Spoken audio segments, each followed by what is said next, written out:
우리 하이델베르그 교리문답 3문, 4문, 5문 두 번째 주인데요. 다 받으셨습니까? 네, 오후 예배 때 들어오실 때 이걸 받아서 들어오시기 바랍니다. 혹시 못 받으신 분 있으면 손을 들어 표해 주십시오. 네, 반주자 2명 못 받았답니다. 맨 앞에. 네, 너무 일찍 와가지고 받지를 못했습니다. 자, 우리 한번 이 부분을 읽고 또 시작합시다. 자, 3문을 하기 전에 제가 그러면 좀 지난주 거를 잠깐 점검하고 시작하겠습니다. 여러분, 우리의 위로가 무엇이었는지 혹시 기억하십니까? 여러분, 지난주에 무슨 위로를 받으셨습니까? 손자가 재롱을 떨었습니까? 아무이 이러면서. 여러분, 이런 것도 위로인데, 자, 우리가 위로받는 것은 무엇이라고 말씀을 나누었냐면 사나 죽으나 우리가 주님의 것이다. 이 위로라고 그랬습니다. 우리의 신분, 우리가 주님의 것이고 이건 죽음도 우리를 주님의 것으로부터 떼어놓을 수 없다는 것이죠. 그래서 그것을 아는 것이 우리에게 큰 은혜가 됩니다. 그래서 하이델베르그 교리 문답은 이 성삼위 하나님이 우리를 주님의 것으로 인도해 주시는데 그게 3부로 된다는 걸 잠깐 말씀을 드렸어요. 2문에서 우리의 비참함을 어떻게 할 것인가 1부고 2부는 그러면 그 하나님이 우리를 이 비참한 상태에서 어떻게 구원하셨는가 하는 걸 아는 것. 그 다음에 세 번째, 알고 믿는 것. 그 다음에 세 번째는 그 하나님께 어떻게 감사를 드려야 하는가 하는 것. 이 세 가지라고 말씀을 했습니다. 거짓말이 아니라 진짜 했습니다. 제가 지금 거짓말하는 거 아니죠? 네, 했습니다. 그래서 오늘은 두 번째 주일에서 비참함에 대해서 좀 살펴보도록 하겠습니다. 어떻게 보면 좀 무거워도 보이는데 중요한 부분입니다. 자, 3문의 질문 이렇게 시작됩니다. 당신의 죄와 비참함을 어디서 합니까? 답을 여러분 읽어주십시오. 시작. 하나님의 율법에서 나의 죄와 비참함을 합니다. 그 다음 4문. 하나님의 율법이 우리에게 요구하는 것은 무엇입니까? 그리스도는 마태복음 22장에서 이렇게 요약하여 가르치십니다. 내 마음을 다하고 목숨을 다하고 뜻을 다하여 주 너의 하나님을 사랑하라 하셨으니 이것이 크고 첫째 되는 계명이요 둘째는 그와 같으니 내 이웃을 내 몸과 같이 사랑하라 하셨으니 이 두 계명이 온 율법과 선지자의 강령이니라. 자, 5문 보겠습니다. 당신은 이 모든 것을 온전히 지킬 수 있습니까? 아닙니다. 나에게는 본성적으로 하나님과 이웃을 미워하는 성향이 있습니다. 네, 오늘은 이 세 가지 문답을 가지고 말씀을 나누도록 하겠습니다. 먼저 오늘 온 여러분들 환영하고 축복하고요. 오늘도 시작하기 전에 초등학생들이 있으면 한번 손을 들어 표해 주십시오. 초등? 그래. 나하고 가까이 사는 애들은 손 내리고. 자, 또 있습니까? 네, 감사합니다. 자, 그러면 중학생. 누구니? 얼굴이 안 보인다. 너 누구니? 정수민이야? 아, 그렇구나. 수민이. 오늘 한 명의 중딩이 왔습니다. 또 있습니까? 어디? 너 누구니? 뭐라고? 처음 왔다고. 중딩이 처음 왔어요? 박수를 쳐줘야 됩니다. 중딩이 찾았습니다. 이거 멀리서 보니까 고딩 같아요. 네. 자, 고등학생들 한번 손 들어보세요. 고등학생들. 네, 고등학생들 왜 그 뒤에서 쫘르르 앉아 있는 거예요? 준이가 왔네. 회장. 회장이었습니다. 자, 고딩, 너희 다 일어나서 맨 앞자리로 와. 원로 목사님 앞에로 와. 말을 들어. 저기 강예환, 황유빈, 김준이 이렇게 왔습니다. 저 세 사람 중에 커플은 아무도 없습니다. 네. 자, 우리 청년들 한번 손 들어보세요. 청년들. 청년들 많아요. 청년들 많이 있어요. 아니, 진희자매는 청년 아니에요? 집사님이에요? 아니죠? 이렇게. 네네네. 반가워요. 자, 앞으로. 원로 목사님 앞으로. 또 이렇게 오도록. 강예환. 예환이는 제가 보면, 제가 늘 대할 때마다 장로님을 대하는 것 같은 느낌이 듭니다. 네. 그런 느낌이 아주 강하게 들고 있습니다. 자, 감사합니다. 제가 처음에 좀 우스갯소리를 좀 했습니다. 용서해 주시고요. 자, 이제 말씀을 나누도록 하겠습니다. 여러분, 오늘은 죄로 인한 그 비참함에 대한 말씀입니다.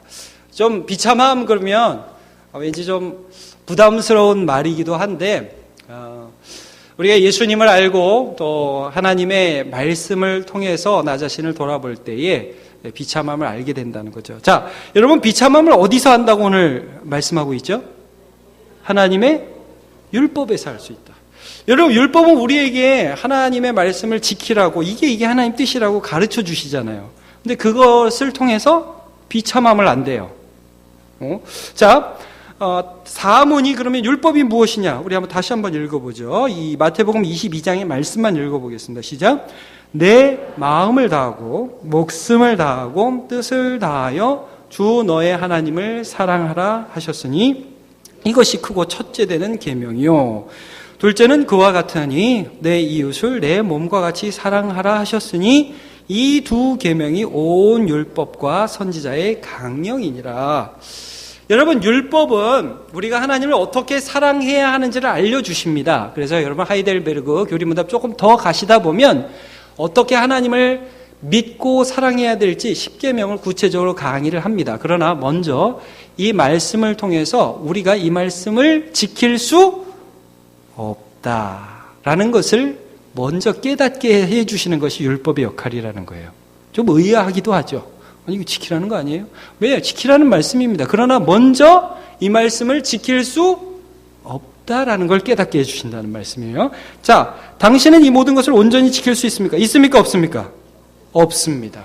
예, 나는 본성적으로 하나님과 이웃을 미워하는 경향을 가지고 있습니다. 자, 여러분 50대가 부르는 노래와 60대가 부르는 노래와 20, 30대가 부르는 노래가 다릅니다. 저도 요즘에 가요를 보면서 가요 가사를 들으면 간지러워서 미칠 것 같습니다. 여러분 가요를 들으면 감동이 오십니까? 간지럽습니까? 특히 젊은 애들이 부르는 거. 오빠 뭐 너무 좋아. 뭐 그리고 오빠는 또 나는 뭐 너 하나만 평생 사랑할 거야. 뭐 난 변치 않아. 뭐 이렇게 하면 여러분 간지러우십니까? 감동적이십니까? 그러면 우리 강예화는 그런 노래를 들으면 간지럽습니까? 감동적입니까? 대답 안 하리라는 생각은 혹시 들어보셨습니까? 안 듣습니까? 아, 듣습니까? 감동적입니까? 간지럽습니까? 아, 잘 모르겠습니다. 제가 모르겠다고 할 줄로 확신하고 물어봤습니다. 뭐를 대답해도 애매하니까. 그래서 참 감사해요. 자, 여러분. 왜냐하면 이제 20대 때는 저도 10대 때 그런 노래 들으면 너무 감동적이었어요. 뭐 영원히 너는 내 거, 뭐 난 내 사랑은 변치 않아, 뭐 이러면은 감동적이었어요. 근데 이제 그 30대 되고 40대, 저는 이제 40대 뿐이 안 됐으니까 이제 애들이 그런 노래 부르는 거 보면 너무 웃기는 거예요. 야, 제발. 그러니까 우리나라 노래 중에 절대 있어서는 안 되는 노래 중에 오빠 한번 믿어봐. 이런 노래는 없어져야 돼. 오빠를 어떻게 한번 믿어봅니까? 오빠 믿으면 끝나는 거죠. 여러분 예수 믿으시기를 축복합니다. 예, 안 된다는 거예요. 왜냐하면 여러분 사랑을 해본 사람은 사랑이 안 된다는 걸 알아요. 결혼을 해보시고 청년 때 야, 너 책임질게. 진심으로 하는 말이에요. 애들은 내 정말 너 사랑해. 어떤 일이 있어서 널 떠나지 않아. 근데 보여줄까? 막 쫙 긋고 약 먹고. 여러분 특별히 약 먹고 쫙 긋는 애는 절대 따라가지 마시기를, 그렇게 애들 교육하시기를 축복합니다. 애들은 또 딴 여자 보면 또 긋고 약 먹고 그럴 애들이에요. 그러니까 이게 안 된다는 거를 자기 스스로가 몰라요. 그런데 해본 사람은 알죠. 안 된다는 걸. 자기가 그렇게 온전하지 않다는 걸 알게 된다는 거예요. 여러분, 우리가 하나님 율법이 그냥 멀리 있고, 아이, 뭐, 하나님 사랑, 뭐, 그래? 뭐, 이웃을 사랑해? 그래? 그럴 때는요, 할 수 있을 것 같아요. 근데 정말 그 말씀대로 살아보려고 하면 어떤 현상이 나타나느냐? 안 돼요. 미칠 것 같고 힘들다는 거예요. 그래서 제가 늘 말씀드리지만 수련회 때 은혜 받고, 이제 청소년들 특별히 수련회 때 은혜 받고, 뭐 하나님 경험하고 그러면 막 튀고 난리를 펴요. 여러분 그거 나쁜 거 아니에요. 그거 해야 됩니다. 막 찬양하고 그래야 돼요. 그때는 기분이 어떤 기분이 드냐면, 주님! 이 가슴이 펄떡펄떡 뛰입니다. 주님! 내 심장을 주님께 드리겠습니다. 난 주님을 위해서 살겠습니다. 펄떡펄떡 이런단 말이에요. 그리고 나서 이 펄떡펄떡 하는 게 한 일주일도 안 가죠. 한 3일만 지나면 펄떡 이렇게 죽어간단 말입니다. 그러면서 이 자기의 옛 성품이 막 나타나요. 미치는 거예요. 아, 내가 이 정도밖에 안 되었나? 여러분 결혼할 때는 막 진짜 잘해주고 싶죠. 할 때는 하고 나서 2년 지나니까 가슴이 뛰어요, 안 뛰어요? 너 왜 이렇게 좋아하니? 결혼도 안 한 애가. 뛰어요, 안 뛰어요? 안 뛰어요. 다시 뛰기를 축복합니다. 이게 잘 안 된다는 말이에요. 근데 여러분, 우리가 하나님 앞에 그거를 율법을 통해서 알게 돼요. 이 말씀을 처음에는 기쁨으로 받습니다. 잘 안 돼요. 비참해요. 그런데 이 비참함을 우리가 알아야 될까요? 몰라야 될까요? 알아요. 반드시 알아야 돼요. 그래야 나를 의지하지 않고 하나님을 진짜 의지하게 돼요. 내가 이것밖에 안 되는구나. 여러분, 우리가 그래서 그 주일날 장로님들도 기도하시고 권사님도 기도하시고 그러면은 늘 우리의 역함을 고백하잖아요. 하나님, 제가 지난주에 하려고 했는데 잘못했습니다. 하려고 했는데 몸부림쳤는데 잘 안 됐습니다. 주님 앞에 가보니까 이것밖에 안 되는 게 느껴졌네요. 하나님 용서해 주시고 다시 새롭게 해 주옵소서. 여러분과 하나님 정죄하시겠습니까? 아니에요. 그렇지 않다는 말씀이에요. 자, 우리 이 부분에 대한 말씀을 한 구절 보겠습니다. 누가복음 18장 11절부터 13절. 같이 보기 PPT를 준비했습니다. 시작. 바리새인은 서서 따로 기도하여 이르되 하나님이여, 나는 다른 사람들 곧 토색, 불의, 간음을 하는 자들과 같이 아니하고 이 세리와도 같이 아니함을 감사하나이다. 나는 일에 2번씩 금식하고 또 소득의 11조를 드리나이다. 자, 여러분 여기까지 보겠습니다. 이 사람은 바리새인입니다. 자, 바리새인이 기도할 때 자기가 잘한다고 생각합니까? 못한다고 생각합니까? 잘한다고 생각하고 있습니다. 비참함을 압니까? 모릅니까? 모릅니다. 자, 하나님이 의롭다고 하셨습니까? 의롭다 하지 않으셨습니까? 의롭다 하지 않았습니다. 이 참 딜레마예요. 어려운 부분이에요. 자, 그 다음 보죠. 자, 13절 시작. 세리는 멀리 서서 감히 눈을 들어 하늘을 쳐다보지도 못하고 다만 가슴을 치며 이르되 하나님이여, 불쌍히 여기소서, 나는 죄인이로소이다 하였느니라. 가슴을 쳤습니다. 하나님, 제가 지키지를 못했네요. 그래서 온전히 하나님을 바라보는 거. 그러니까 여러분, 우리는 하나님 앞에 나아갈 때 누구의 의의를 가지고 나가죠? 내 의의가 아니에요. 누구의 의? 예수 그리스도의 의. 그거를 붙잡고 나아가요. 그래서 그 과정 속에서 우리가 믿으면서 하나님이 율법을 사랑하고 하나님의 뜻대로 살아가려고 하면서 반드시 나의 비참함 가운데 하나님을 깊이 만난 역사가 있게 되는 것입니다. 여러분, 이건 한번 우리 말씀을 찾아보도록 하겠습니다. 누가복음 18장을 한번 찾아보겠습니다. 누가복음 18장 18절 21절까지 같이 읽습니다. 누가복음 18장 18절에서 21절까지 같이요. 시작. 어떤 관리가 물어 이르되 선한 선생님이여, 내가 무엇을 하여야 영생을 얻으리이까? 예수께서 이르시되 내가 어찌하여 나를 선하다 일컫느냐? 하나님 한 분 외에는 선한 이가 없느니라. 내가 계명을 안 하니 간음하지 말라, 살인하지 말라, 내 부모를 공경하라 하였느니라. 여짜되 이것은 내가 어려서부터 다 지키었나이다. 자, 이 사람이 한 관리가 예수님, 어떻게 영생을 얻겠습니까? 예수님이 대답이 계명으로 딱 접근을 하셨습니다. 너 이런 거 해라. 자, 이 사람이 황당무계한 대답을 하죠. 내가 어려서부터 지켰습니다. 여러분, 계명을 온전히 지킬 수 있는 사람이 있을까요? 없을까요? 없습니다. 부모를 온전히 공경한 사람이 있을까요? 없을까요? 없습니다. 혹시 여러분 가운데 나는 부모님을 정말 내 인생에 한 번도 거역한 일이 없으며 완전히 부모님을 기쁘시게 하는 인생을 살았다고 그렇게 얘기할 분이 계십니까? 강명화는 혹시 가능합니까? 네. 여러분, 그게 가능할까요? 불가능하죠. 그렇지 않습니다. 그런데 이 사람이 담대하게 이것들을 지켰습니다. 예수님이 이 사람이 지키지 못했다는 거 어떻게 가르쳐 주셨죠? 아주 간단하게 한 가지의 말을 딱 하심으로 이 사람이 비참을 경험케 해주셨어요. 자, 그 다음 구절을 한번 같이 보죠. 22절 시작. 예수께서 이 말을 들으시고 이르시되 내게 아직도 한 가지 부족한 것이 있으니 내게 있는 것을 다 팔아 가난한 자들에게 나누어 주라. 그러면 하늘에서 내게 보화가 있으리라. 그리고 와서 나를 따르라 하시니 23절 그 사람이 큰 부자이므로 이 말씀을 듣고 심히 근심하니라. 처음으로 심각하게 근심해 봤습니다. 예수님이 너 재물을 다 팔어. 그래서 가난한 사람들에게 주고 나를 쫓으면 내가 너의 인생을 책임질게. 못합니다. 할 수 없다는 걸 보여주셨어요. 예수님 할 수 없을 줄 아셨습니다. 알고 그렇게 말씀하셨어요. 여러분 우리가 할 수 없다는 것들을 이 시간에 이제 이 말씀과 같이 만약에 발견했다면 우리는 어떻게 해야 되죠? 주님, 내가 믿음이 없네요. 내가 못하네요. 내가 이 정도밖에 안 되네요. 좀 도와주세요. 그리고 주님 붙들어야죠. 예, 붙들어야 됩니다. 근데 이 관리는 근심하며 다른 성경에 보니까 같습니다.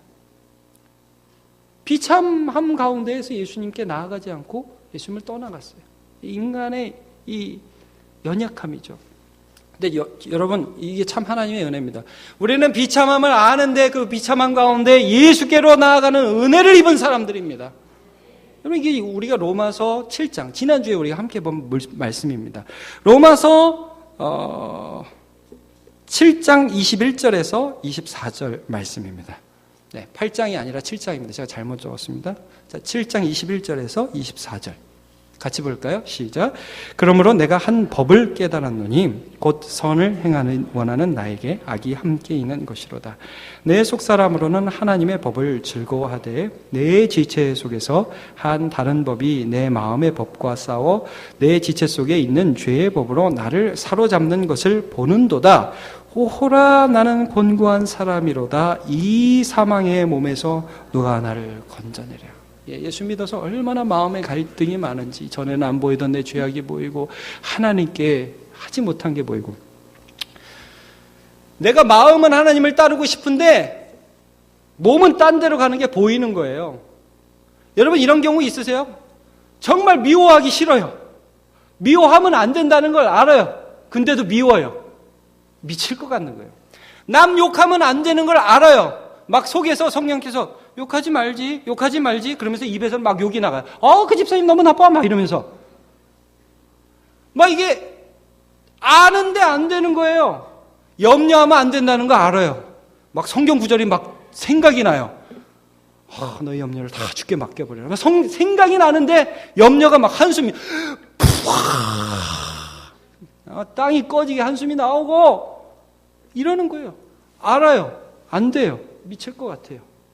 이게 바울 사도가 여기서 고백한 예수 믿는 과정 속에 있는 한 사람의 탄식이에요.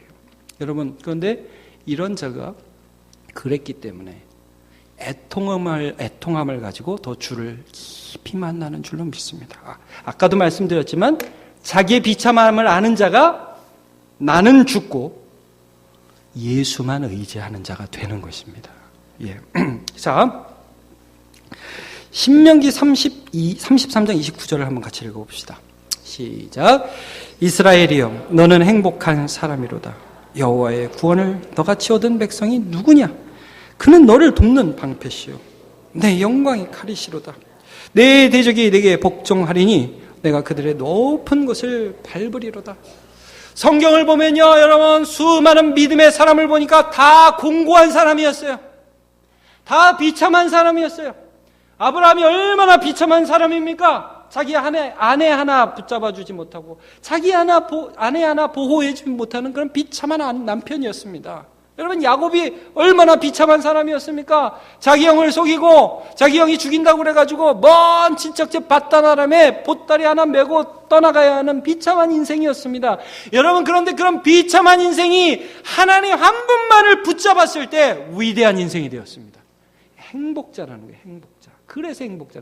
내가 괜찮아서 행복자가 아니라 나같이 비참한 사람을 버리지 않는 하나님이 계셔서 행복자인 줄로 믿으시기를 바랍니다. 네. 자, 여러분 하나님이 우리에게 이 지혜와 지식을 열어주십니다. 우리 성경 한 구절만 더 찾아보고 또 마무리를 해나가도록 하겠습니다. 누가복음 15장을 같이 찾아봅시다. 이건 준비는 했는데 자, 누가복음 15장 탕자의 이야기가 나옵니다. 둘째 아들, 아버지의 가산을 다 가지고 외국에 가서 허랑방탕하게 그 재산을 허비한 둘째 아들에 대한 말씀이 나옵니다. 자, 13절부터 20절까지 쭉 한번 읽어보겠습니다. 13절부터 시작. 그 후 며칠이 안 되어 둘째 아들이 재물을 다 모아가지고 먼 나라에 가 거기서 허랑방탕하여 그 재산을 낭비하더니 다 없앤 후 그 나라에 크게 흉년이 들어 그가 비로소 궁핍한지라. 가서 그 나라 백성 중 한 사람에게 붙여 사니 그가 그를 들러 보내어 돼지를 치게 하였는데 그가 돼지 먹는 쥐염 열매로 배를 채우고자 하되 주는 자가 없는지라. 이에 스스로 돌이켜 이르되 내 아버지에게는 양식이 풍족한 품꾼이 얼마나 많은가. 나는 여기서 주려 죽는구나. 내가 일어나 아버지께로 가서 이르기를 아버지, 내가 하늘과 아버지께 죄를 지었사오니 지금부터는 아버지의 아들의 일컬음을 감당하지 못하겠나이다. 나를 품꾼의 하나로 보소서 하리라 하고 이에 일어나서 아버지께로 돌아가니라. 아직도 먼데 아버지가 그를 보고 측은히 여겨 달려가 목을 안고 입을 맞추. 네, 여기까지 보겠습니다. 여러분, 둘째 아들이 아버지께 유산을 달라고 했을 때 아버지가 주셨죠. 유산을 주신 것 자체가 이상하다. 제가 전에 한번 말씀을 나눴을 겁니다. 왜냐하면 뻔히 보이는데. 근데 여러분, 이 아들이 외국에 가서 허랑방탕하게 써서 무엇을 경험합니까? 오늘 말씀대로 하면 비참을 경험하는 겁니다. 그래서 돼지 치는 일을 하다가 먹을 것을 주는 사람이 없어서 돼지 죽여서 이거를 빼먹으려고 하는데 그것도 없었다. 그럼 얼마나 비참합니까? 근데 여러분, 그 비참 가운데 뭘 깨닫죠? 누가 생각이 났습니까? 아버지가. 이거예요, 이거. 여러분, 우리가 비참의 나락으로 갈 때에 그때에 하나님이 생각나는 거예요. 그때 나를 버리지 않는 예수가 진짜 믿어지는 거예요. 여러분, 우리가 좋을 때 믿어지는 예수님도 진짜지만 내가 죄인 되었고 내가 하나님의 뜻대로 살 수 없음이 증명되고 내가 하나님의 뜻에 전혀 합당하지 않은 사람이라는 것이 마구마구 느껴지는 그 순간에 예수가 진짜 믿어지는 것입니다.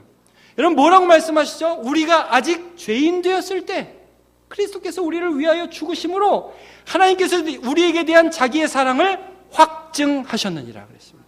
죄인 되었을 때. 그러므로 여러분, 오늘 이 말씀을 통해서 우리가 삶을 살아가다가요 비참을 느낄 수 있습니다. 많이 느낍니다. 여러분, 그때 어떤 사람들은 아까 우리가 읽은 말씀의 그 관리는 자기의 비참을 예수님 정확하게 지적해 주셨을 때 도망갔다고요. 도망갔어요. 또 자기를 의지하는 거예요. 근데 여러분, 우리 예수님 앞에 나오는 자들은 내 비참이 발견되는 그 순간마다 나를 계속 떨어뜨려버리고 나를 계속 떨어버리고 예수님 붙드는, 온전히 붙드는, 진실하게 붙드는 주의 백성 다 되시기를 축복합니다.